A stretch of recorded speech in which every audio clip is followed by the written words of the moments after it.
Hello guys, कैसे हैं आप सब। मैं आशा करता हूँ आप सब ठीक ही होंगे। आज का जो हमारा टॉपिक रहेगा उसका नाम रहेगा सर्कुलर मोशन। तो सबसे पहले आप हेडिंग डालिएगा circular motion.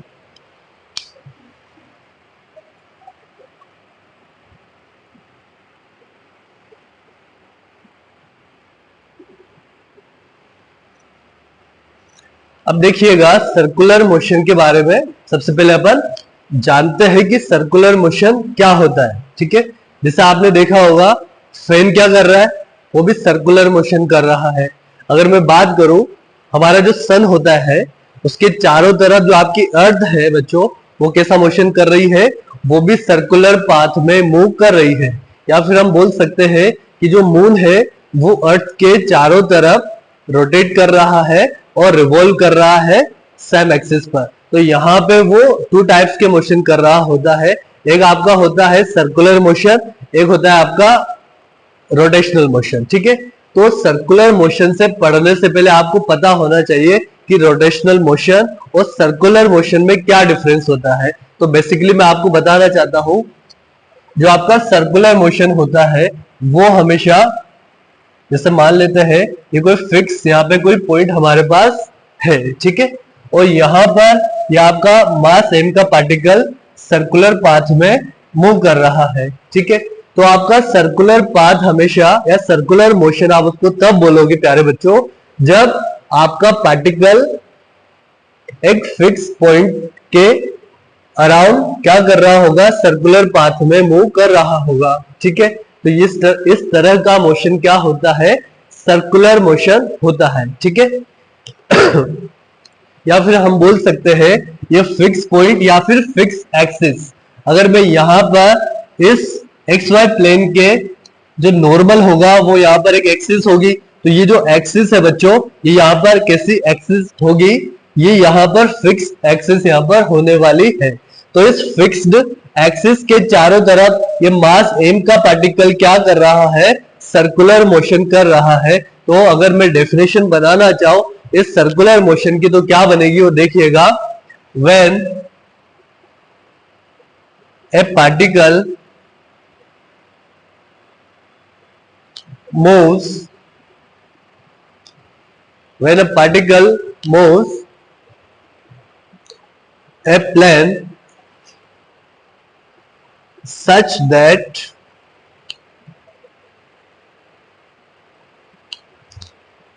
its distance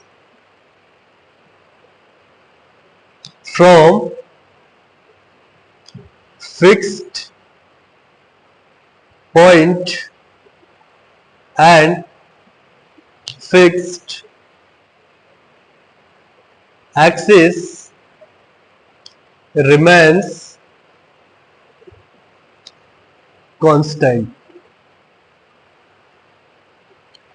then its motion is called circular motion. ठीक है, its motion called circular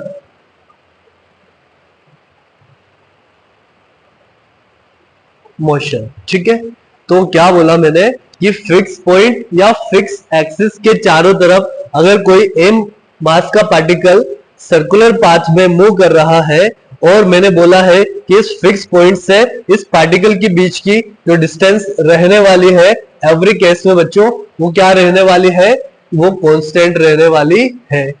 और वो किसके इक्वल रहने वाली है, वो रेडियस ऑफ सर्कुलर पाथ के इक्वल रहने वाली है। तो यहाँ पर जो इसका सेंटर पॉइंट होता है बच्चों सी, ये इसको मैं क्या बोलूंगा, यहाँ पर आपका ये सी क्या है, फिक्स पॉइंट है। ठीक है, या इसको मैं क्या बोल सकता हूं, ये यहाँ पर फिक्स्ड एक्सिस है। ठीक है, और जो सी पॉइंट होगा उसे हम बोलेंगे प्यारे बच्चों सेंटर ऑफ दिस सर्कल। ठीक है, इस सर्कल का जो सेंटर पॉइंट होगा उसे हम क्या कंसीडर करने वाले हैं, सी पॉइंट हम बोलने वाले हैं। ठीक है, अब बच्चों देखिएगा स्मॉल आर क्या है, यहाँ पर स्मॉल आर आपका क्या होगा, रेडियस ऑफ सर्कुलर पाथ, ठीक है। इस सर्कुलर पाथ की जो रेडियस है उसे हम यहाँ पर स्मॉल r से कंसीडर कर रहे हैं। तो this is radius of circular path, ठीक है। तो ये यहाँ पर बेसिक इंट्रोडक्शन हुआ हमारा सर्कुलर मोशन के बारे में, ठीक है। अब अभी मैंने आपको बताया था कि रोटेशनल मोशन और सर्कुलर मोशन में क्या डिफरेंस है। तो सर्कुलर मोशन में जो आपका पॉइंट या जो एक्सिस है बच्चों, वो हमेशा फिक्स रहने वाली होती है। इसमें आपका पॉइंट और जो एक्सिस है वो फिक्स रहने वाली है। जबकि आपका रोटेशनल मोशन में जो एक्सिस होती है वो चेंज होती रहती है, इसलिए उसे हम क्या बोलेंगे, रोटेशनल मोशन। या फिर मैं ये चीज बोल सकता हूं कि every rotational motion, sorry, every circular motion is a rotational motion, but vice versa इसका क्या हमेशा हो ऐसा जरूरी नहीं है, ठीक है। मतलब every rotational motion is not a circular motion, but every circular motion is a rotational motion, ठीक है। चलिए आगे। अब इसके बाद हम क्या पढ़ेंगे प्यारे बच्चों, कि इससे पहले हमने देखा होगा रेक्टिलिनियर मोशन हमने देखा था, ठीक है। वहां पर हमने जो सिंबल्स यूज किए थे, जैसे डिस्प्लेसमेंट वहां पे था, वेलोसिटी वहां पे था, इसके अलावा एक्सेलरेशन आपने पढ़ा होगा। उसी तरह बच्चों यहाँ पे भी जो टर्मिनोलॉजी हम यूज करेंगे सर्कुलर मोशन की, वो थोड़ी सी चेंज होगी। जैसे वहां पर हम डिस्प्लेसमेंट यूज कर रहे थे, तो आप यहाँ पे एंगुलर डिस्प्लेसमेंट उसको बोलोगे। सिमिलर वहां पे आप वेलोसिटी यूज कर रहे थे, तो यहाँ पे आप क्या बोलोगे, उसको एंगुलर वेलोसिटी कंसीडर करोगे। सिमिलर अगर मैं बात करूं यहाँ पर, आप वहां पर रेक्टिलिनियर मोशन में हम एक्सेलरेशन बोल रहे थे, यहाँ पे आप क्या बोलोगे, एंगुलर एक्सेलरेशन। तो देखिएगा, जैसे मैं यहाँ पे कंपैरिजन करता हूं प्यारे बच्चों, किस किस के बीच में आपका रेक्टिलिनियर मोशन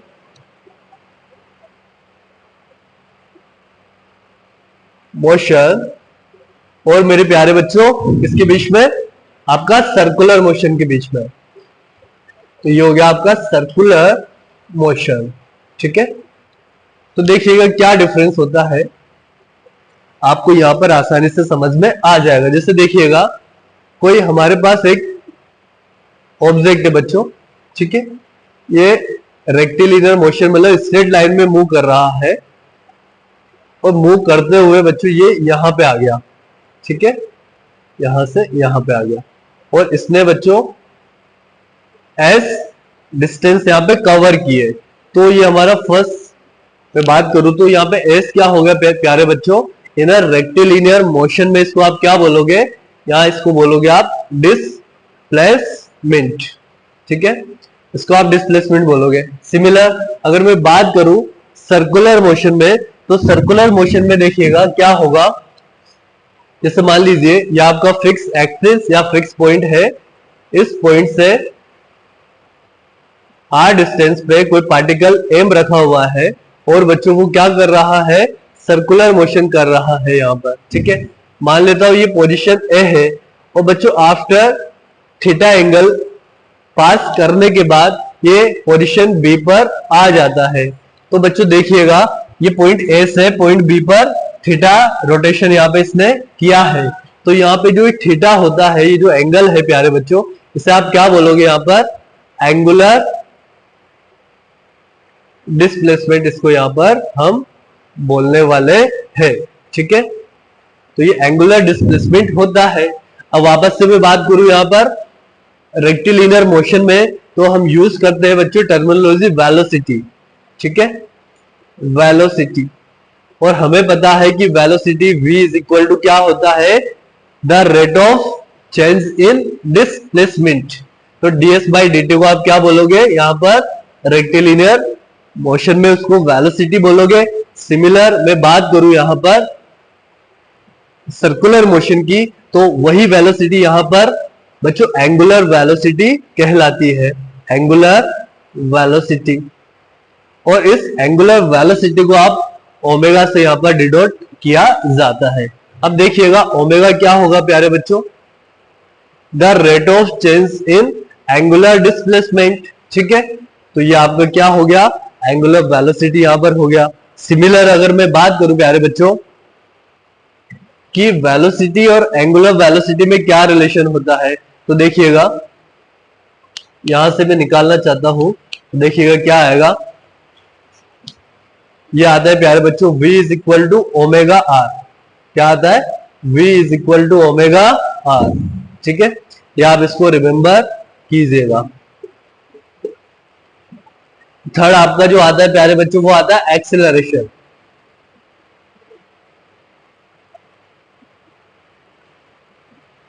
ठीक है, तो acceleration in a rectilinear motion क्या कहलाता है? The rate of change in velocity.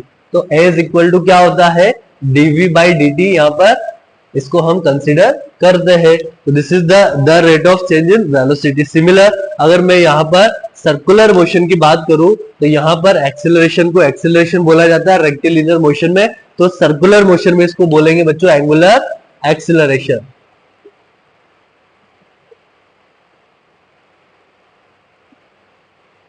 तो एंगुलर एक्सेलरेशन क्या होता है? Alpha the rate of change in angular velocity, this is D omega by d T. ठीक है, सिमिलर मैं बात करूं एक्सेलरेशन या लीनियर एक्सेलरेशन और एंगुलर एक्सेलरेशन में एक रिलेशन होता है प्यारे बच्चों, तो वो होता है a is equal to alpha r. ठीक है, दिस वन, इसको भी आप रिमेंबर कीजिएगा अभी, तो फिर मैं इसको बताऊंगा कि ये कैसे आता है। ठीक है, तो अभी तक हमने क्या पढ़ा? डेफिनेशन ऑफ सर्कुलर मोशन और रेक्टिलिनियर मोशन, और सर्कुलर मोशन में जो टर्मिनोलॉजी है उसको हमने यहाँ पर रिलेट किया है। अब इसके बाद हम देखेंगे प्यारे बच्चों, जब कोई भी कुछ क्वेश्चन अपन इससे रिलेटेड कर लेते हैं। ठीक है, तो क्वेश्चन नंबर 1 लिखिएगा। आई होप आपने यहां तक नोट डाउन कर लिया होगा। ठीक है, अब क्वेश्चन नंबर 1 हम करने वाले हैं, तो देखिएगा एक क्वेश्चन हमारे पास है, और उस क्वेश्चन में क्या दिया हुआ है कि कोई m पार्टिकल का मास है, वो सर्कुलर पाथ में मूव कर रहा है। ठीक है, और तो जो आपका थीटा है, जो एंगल थीटा है, वो बच्चों किस तरह से चेंज हो रहा है टाइम के साथ। तो एक इक्वेशन हमारे पास है 2t⁻³ प्लस 5t⁻²। तो ये आपको गिवन है और आपको फाइंड आउट करना है प्यारे बच्चों। एंगुलर वेलोसिटी आपको निकालना है, सिमिलर एंगुलर एक्सेलरेशन आपको इस क्वेश्चंस में निकालना है। ठीक है, तो आप कैसे निकालेंगे, तो इसका सॉल्यूशन हम यहाँ पर देख लेते हैं। अभी हमने पढ़ा है कि जो एंगुलर वेलोसिटी होता है वो क्या होता है? D theta by d T होता है। ठीक है, तो यहां से इस फॉर्मूले को हम यूज करते हैं, omega is equal to d theta by d t. तो यहां से डी थीटा क्या दिया हुआ है? 2t⁻³ plus 5t², this is dt। अब यहां पे हमें क्या करना है? इसका डिफरेंशिएशन करना है। ठीक है, with respect to the time. तो देखिएगा क्या आएगा, टी क्यूब का डिफरेंशिएशन होता है 3 × t²। आपने मैथमेटिक्स में पढ़ा होगा, तो क्या होगा देखिएगा, तो 3 को जब 2 से मल्टीप्लाई करोगे तो 6, और t3 का डिफरेंशिएशन होगा t² प्लस 5t² का करोगे तो 2 × t। 5 को 2 से मल्टीप्लाई किया तो क्या आ गया? 10, और यहां पर आ गया t एज इट इज। तो ये आपका किसका वैल्यू मिल गया प्यारे बच्चों? एंगुलर वेलोसिटी का। सिमिलर अब आपको निकालना है अल्फा, मींस एंगुलर एक्सेलरेशन। तो उसका क्या फॉर्मूला होता है? वहां से अगर हम देखें इक्वेशन नंबर, यहां से थर्ड में से देखें तो क्या आता है? Alpha is equal to d omega by d t. तो अल्फा इज इक्वल टू होता है d omega by d t. अगर मैं इस इक्वेशन नंबर 1 का with respect to the time differentiation करूं, तो देखिएगा क्या आएगा, t² का डिफरेंशिएशन होता है 2t। तो 2 को 6 से मल्टीप्लाई किया तो कितना आ गया? 12t आ गया प्यारे बच्चों। और t का होता है 1, और 1 को 10 से मल्टीप्लाई करोगे तो 10 ही आने वाला है। तो हमारे पास अल्फा की वैल्यू क्या आ गई? 12t plus 12। This is equation number 2। I hope आपको ये क्वेश्चन समझ में आया होगा। ठीक है, इसको नोट डाउन कर लीजिए। इसके बाद जो नेक्स्ट क्वेश्चन हम देखेंगे प्यारे बच्चों, वो देखिएगा।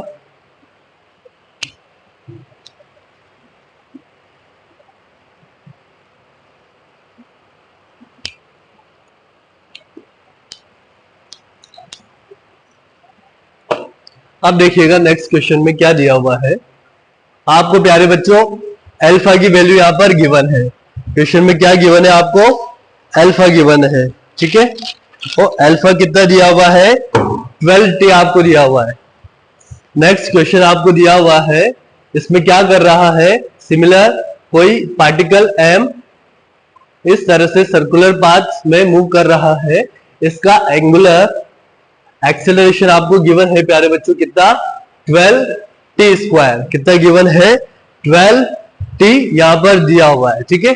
12t आपको यहां पे क्वेश्चन में दिया हुआ है और आपको फाइंड आउट करना है यहां से क्या? इसका एंगुलर वेलोसिटी और इसका बच्चों आपको निकालना है एंगुलर डिस्प्लेसमेंट। तो आप कैसे निकालेंगे देखिएगा सॉल्यूशन। हमें पता है अल्फा दिया हुआ है 12t के बराबर। वो अल्फा क्या होता है? d the rate of change in angular velocity, this is equal to 12t यहां पर दिया हुआ है। यहां से देखिएगा अगर मैं t को यहां पे क्रॉस मल्टीप्लाई करूं तो देखिएगा क्या आएगा? d omega is equal to 12t multiplication dt, ठीक है। अब मैं क्या करता हूं? बोथ साइड्स का डिफरेंशिएशन कर देता हूं from 0 to t time interval में। तो यहां पे देखिएगा dw का इंटीग्रेशन क्या होगा? ओमेगा। सिमिलर यहां पे t का डिफरेंस इंटीग्रेशन होता है t स्क्वायर बाई 2। तो बाई 2 से 12 से डिवाइड करोगे, 12 डिवाइड बाई 2 करोगे तो क्या आएगा? 6।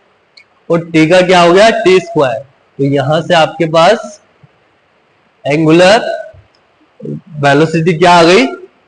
6t स्क्वायर, ठीक है। अब मुझे निकालना है प्यारे बच्चों क्या? थीटा। तो थीटा क्या होता है? हमें पता है कि ओमेगा इज इक्वल टू आ गया हमारे पास gt स्क्वायर। ओमेगा को क्या लिख सकता हूं मैं? The rate of change in angular displacement. तो यहां से देखिएगा क्या आ गया हमारे पास? d theta by dt is equal to 6t square. Now cross multiply करोगे आप t को dt को तो ये यहां पे इस तरह से आ जाएगा। अब दोनों साइड्स का क्या करेंगे प्यारे बच्चों? इंटीग्रेशन यहां पर कर देते हैं। तो 0 से t हमारे पास लिमिट यहां पर दे रखी है। तो आपका एंगुलर डिस्प्लेसमेंट d थीटा का इंटीग्रेशन होगा थीटा, और t स्क्वायर का क्या होता है? t cube by 3। तो 6 डिवाइड बाय 3 करोगे तो क्या बचेगा यहाँ पे? 2। और t स्क्वायर हो गया यहाँ पर t3 का, और लिमिट्स रखोगे तो आपके पास एंगुलर डिस्प्लेसमेंट कितना आ गया? 2 मल्टीप्लीकेशन t का होल क्यूब, ठीक है। तो ये आपका angular velocity and angular displacement की वैल्यू हमें फाइंड आउट हो चुकी है, ठीक है। नोट डाउन कर लीजिए प्यारे बच्चों।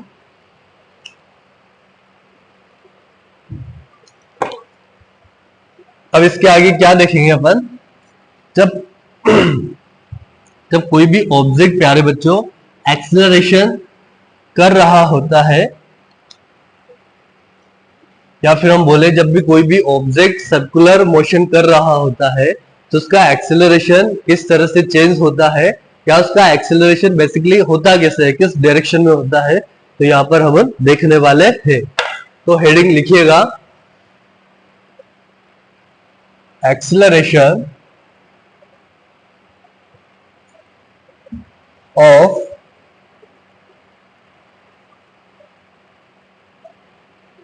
a particle in circular motion,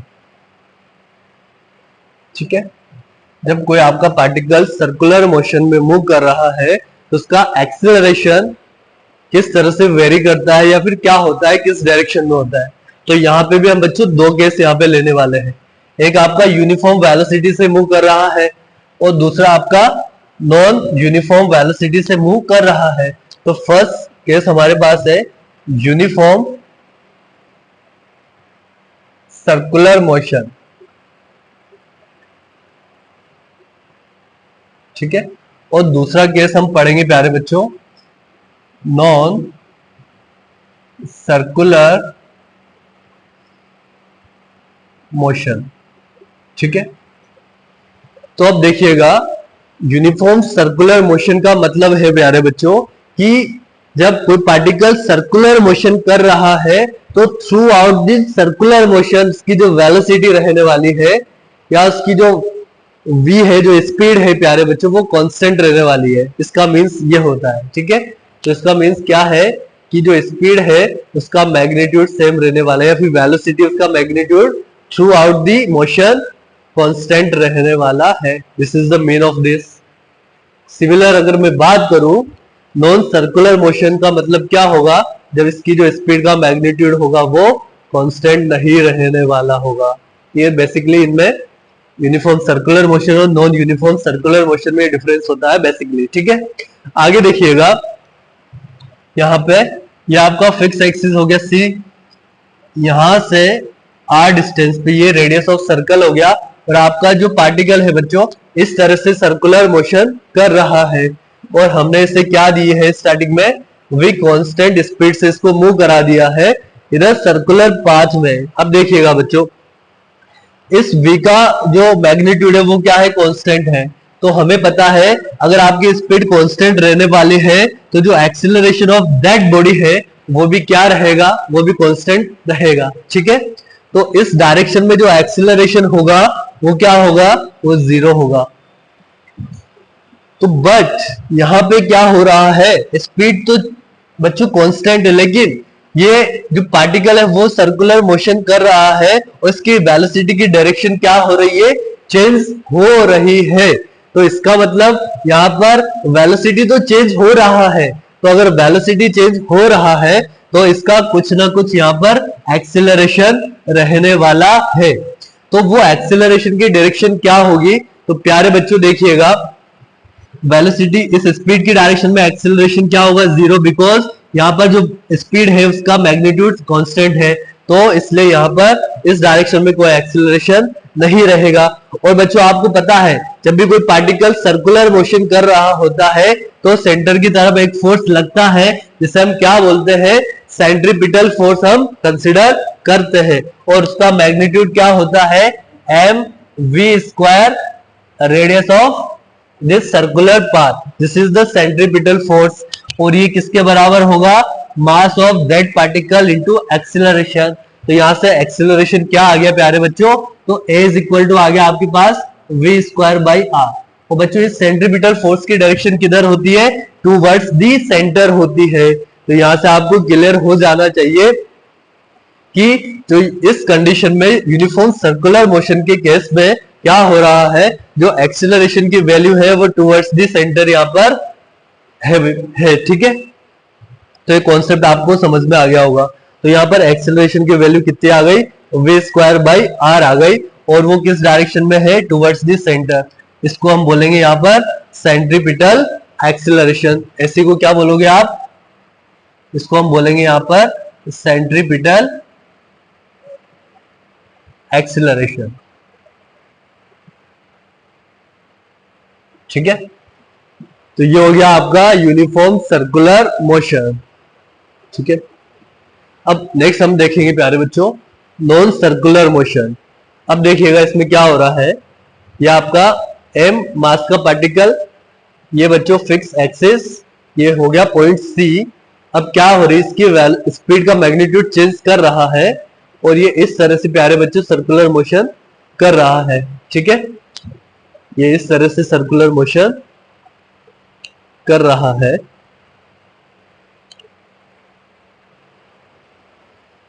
ठीक है। तो अब देखिएगा क्या हो रहा है प्यारे बच्चों, इस डायरेक्शन में इसके पास स्पीड है v, इस कंडीशन में ये यहां पर कांस्टेंट वैल्यू नहीं है, तो इसका मतलब इस डायरेक्शन में बच्चों कुछ ना कुछ एक्सीलरेशन आएगा, बिकॉज इसका मैग्नीट्यूड ऑफ स्पीड चेंज कर रहा है। तो बच्चों एक एक्सीलरेशन आएगा वेलोसिटी की डायरेक्शन, जिसे हम बोलेंगे टेंजेंशियल एक्सीलरेशन। और बच्चों एक तो हमें पता ही है, एक ये पार्टिकल अगर सर्कुलर मोशन कर रहा है, सर्कुलर पाथ में मूव कर रहा है, तो टूवर्ड्स द सेंटर एक यहाँ पर सेंट्रीपिटल फोर्स इसके ऊपर एग्जर्ट कर रहा होता है, और उसका मैग्नीट्यूड क्या होता है, mv²/r। तो इस डायरेक्शन में बच्चों एक इसके पास क्या आ जाता है, एक सेंट्रीपिटल एक्सीलरेशन आ जाता है, ठीक है। तो यहां से देखो एक हो गया बच्चों टूवर्ड्स द सेंटर और एक हो गया बच्चों टूवर्ड्स द वेलोसिटी, इसको 80 बोला है, तो यहां से हमारे पास जो ए नेट आने वाला है वो कितना आएगा बच्चों, एस सी का स्क्वायर प्लस ए टी का स्क्वायर। तो जब आपका पार्टिकल प्यारे बच्चों नॉन यूनिफॉर्म मोशन कर रहा होता है तो उस कंडीशन में उसका जो नेट एक्सीलरेशन रहने वाला है वो कितना रहेगा, वो रहेगा आपका ए नेट क्या रहेगा प्यारे बच्चों, तो a net is equal to square root of s c का स्क्वायर प्लस ए टी का square. This is the net acceleration in a case of non uniform motion. ठीक है बच्चों, यहां से ए सी की वैल्यू हमें पता है, ए सी क्या होगा, v square by radius of this. वो सिमिलर जो आपका टेंजेंशियल होता है वो क्या होगा, डीवी बाई डी टी यहां से निकाल लोगे। अगर मान लेते हैं कि ये alpha angular velocity angular acceleration से मूव कर रहा है, तो बच्चों इसका जो मैग्नीट्यूड आता है वो आता है alpha into R, alpha into R. तो यहां से एक फॉर्मूला क्या आ गया, 80 बराबर क्या आ गया बच्चों, अल्फा आर। तो हमारे पास टेंजेंशियल एक्सीलरेशन और सेंटीपिटल एक्सीलरेशन का मैग्नीट्यूड भी हमारे पास आ गया है। ठीक है, तो ये हो गई यहाँ पर नॉन सर्कुलर मोशन की बात। अब अपन देखेंगे प्यारे बच्चों रेक्टिलिनियर मोशन जो आप पढ़ रहे थे, तो आपने वहां पर देखा होगा कि मोशंस की इक्वेशंस थी, और वो मोशंस की इक्वेशन आप कब अप्लाई करोगे, जब आपका पार्टिकल कांस्टेंट एक्सेलरेशन से मूव कर रहा होगा। तो case number special case number first डालिएगा प्यारे बच्चों, इसको नोट डाउन कर लीजिए। ठीक है, तो हेडिंग लिखिएगा स्पेशल केस नंबर फर्स्ट।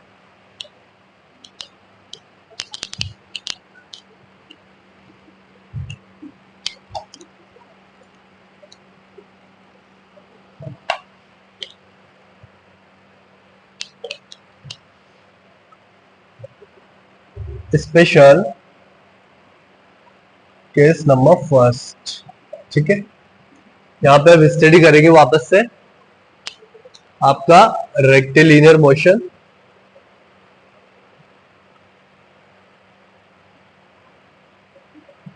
और आपका सर्कुलर मोशन के बीच में। ठीक है, तो यहां पे देखिएगा क्या हो रहा है बच्चों, जो आप पढ़ रहे थे, मान लीजिए यहां पर एक्सेलरेशन है बच्चों 0। इसका मतलब जो आपका पार्टिकल है वो किसी v वेलोसिटी से, मान लेते हैं अपन, या आपका कोई ऑब्जेक्ट है, इसका मास है हमारे पास m, और एक ग्राउंड पर इस तरह से रखा हुआ है।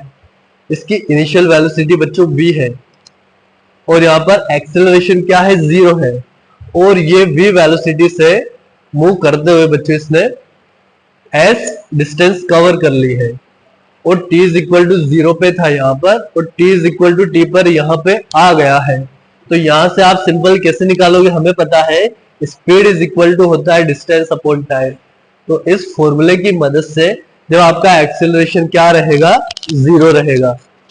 ठीक है, तो इस कंडीशन में आप velocity speed is equal to distance upon time के फॉर्मूले से आप जो भी आपको दो क्वांटिटीज आपको गिवन होगा और तीसरे आप से पूछेगा, तो आप यहां से इस फॉर्मूले की मदद से फाइंड आउट कर सकते हो। सिमिलर अगर मैं सर्कुलर मोशन की बात करूं तो यहां पे क्या होगा, देखिएगा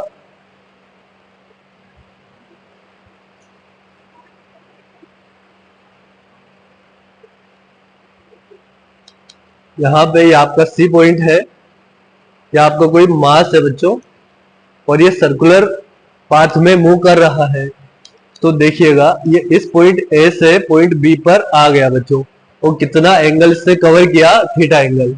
तो हमें पता है कि अगर मान लो ये ओमेगा से क्या कर रहा है बच्चों, रिवॉल्व कर रहा है ना, सॉरी सर्कुलर मोशन में कर रहा है। ठीक है, तो यहां पे क्या होगा, देखिएगा ओमेगा बराबर क्या होता है, थीटा अपॉन टी। मतलब जो आपका एंगुलर वेलोसिटी होगा वो क्या होगा, angular displacement upon time taken. ठीक है। तो सिमिलर इस फॉर्मूले की मदद से आप क्या कर सकते हो, जो भी आपको टू वैल्यूज गिवन होगी तो थर्ड वैल्यू आप फाइंड आउट कर सकते हो। और इस कंडीशन में आपका जो v है बच्चों ओमेगा वो कांस्टेंट है, तो जो एक्सेलरेशन होगा वो क्या रहेगा यहाँ पर, वो रहेगा 0। ठीक है, तो अल्फा क्या रहेगा यहाँ पर 0। तो ये बच्चों स्पेशल केस फर्स्ट हमारा यहाँ पर हो गया। तो दोनों केसेस में आपका जो एक्सेलरेशन होगा, इसमें एक्सेलरेशन इसमें एंगुलर एक्सेलरेशन दोनों क्या रहेंगे, 0 रहेंगे। तो इस कंडीशन में सिंपल आपके पास जो फॉर्मूलाज आने वाले हैं वो क्या रहेंगे, सिंपल फॉर्मूलाज रहेंगे। आपको डिस्टेंस गिवन होगा, वेलोसिटी आपको गिवन होगा, टाइम आपसे पूछ लेगा।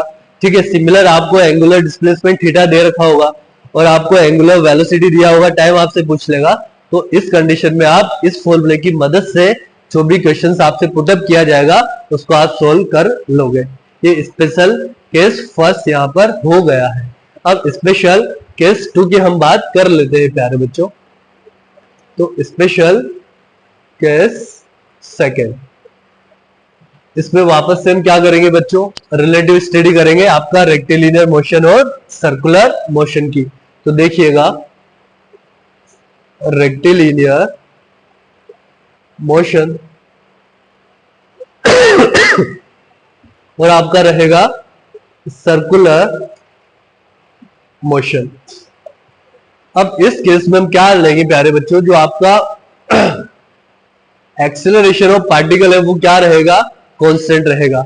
जब आपका acceleration of the particle constant रहेगा तो हमें पता है कि हम मोशंस ऑफ इक्वेशंस या इक्वेशन ऑफ मोशंस लगा सकते हैं। और इक्वेशन ऑफ मोशंस हमने पढ़ी थी, v is equal to u plus eighty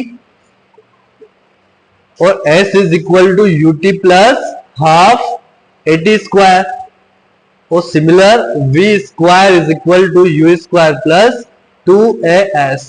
यहां पे v क्या होता है आपका final velocity of the object, u क्या होता है इनिशियल वेलोसिटी, a क्या होता है एक्सेलरेशन ऑफ दैट ऑब्जेक्ट। ठीक है, और ये आपका डिस्प्लेसमेंट होता है। तो इन इक्वेशंस की मदद से आप जो भी आपसे पूछा जाएगा उसको फाइंड आउट कर लोगे। तो ये केस सेकंड में हो गया जब आपका पार्टिकल कांस्टेंट एक्सेलरेशन से मूव कर रहा है। अब बच्चों जो सर्कुलर मोशन की मैं बात कर रहा हूं, इसमें आपका जो अल्फा है वो क्या रहेगा, कांस्टेंट रहेगा। तो सिमिलर बच्चों यहां से मैं रिलेट करूंगा तो यहाँ पर ओमेगा रहेगी इसकी फाइनल एंगुलर वेलोसिटी और ओमेगा नोट रहेगी इसकी इनिशियल एंगुलर वेलोसिटी और अल्फा एंगुलर एक्सेलरेशन और टाइम रहेगा t। ये इक्वेशन नंबर 1 ये इसको रिलेट कर रही है। सिमिलर आपका थीटा ये तो होता है डिस्प्लेसमेंट, ये होता है आपका एंगुलर डिस्प्लेसमेंट। तो यहां से थीटा बराबर क्या आएगा ut, तो मतलब omega naught into T plus half, ये आ जाएगा आपका अल्फा और ये आ जाएगा T square. This is equation number 2। और इक्वेशन नंबर 3 क्या आएगी आपका फाइनल एंगुलर वेलोसिटी रहेगा ओमेगा स्क्वायर और इनिशियल रहेगा ओमेगा नोट का स्क्वायर प्लस 2 अल्फा थीटा। तो यहां पर ये हमारे पास मोशन की इक्वेशन आ गई है दोनों केसेस में, केस नंबर रेक्टिलिनियर मोशन के केस में और सर्कुलर मोशन के केस में। ठीक है, आई होप आपको आज का लेक्चर समझ में आया होगा। Thank you very much.